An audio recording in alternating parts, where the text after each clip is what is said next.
আসসালামু আলাইকুম ওয়া রাহমাতুল্লাহি ওয়া বারাকাতুহু। হ্যালো ভিউয়ার্স, আশা করি সবাই ভালো আছেন। যে যেখান থেকে দেখছেন সবাইকে জানাই পবিত্র ঈদুল আজহার শুভেচ্ছা ও ঈদ মুবারক।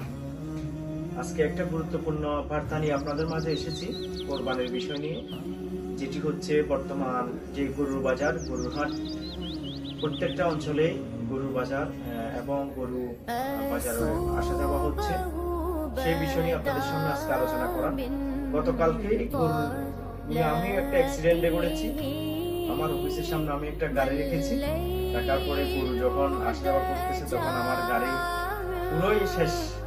তো আশা করি আল্লাহর মতো মোটামুটি গাড়ি ঠিক করেছি এবং ওটা বলতে চাচ্ছি, যারা গরু নিয়ে আসেন যান, অনেকগুলো বড় বড় গরু আসে। আমার মনে হচ্ছে যে গরুগুলাকে কন্ট্রোল যেভাবে থাকা দরকার ওভাবে করে যদি আপনারা বাজারে নিয়ে আসেন, ওটার কারণে আপনার যারা রাস্তায় চলাফেরা করে ওদের জন্য ক্ষতি হবে না। কারণ দেখেন, একটা গরু যখন রাস্তা দিয়ে নেয়, হয়তো যখন এটা দৌড় মারার সাথে সাথে গাড়ি মানুষজন এরা চায় না, কারণ এরা তো জিনিস, এটা তো বুঝবে না, যার কারণে অনেক মানুষ অ্যাক্সিডেন্ট করছে, বাজারে ঘাটে অনেক ক্ষয়ক্ষতি হচ্ছে। এবং সবাই এটার জন্য সতর্কতা অবলম্বন করে চলবেন।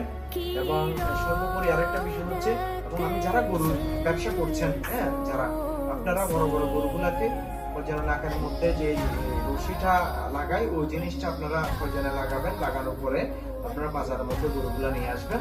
এবং আমরা যারা গরু দেখতে যাই, ক্রয় করতে যাই, রাস্তা দিয়ে আসা যাওয়া করি, আমরা সবাই সতর্কতা অবলম্বন করব। এবং আমরা যারা বাইক গরু বাজারের মধ্যে বাইক নিয়ে আশেপাশে রাখি, খুবই সতর্ক থাকবেন। কারণ অ্যাক্সিডেন্টটা আমি করেছি, আমারটা গতকালকে গাড়ির শেড পুরোই ভেঙে ফেলছে। আশা ওগুলা তো আর কোনো জরিমানার সুযোগ নেই।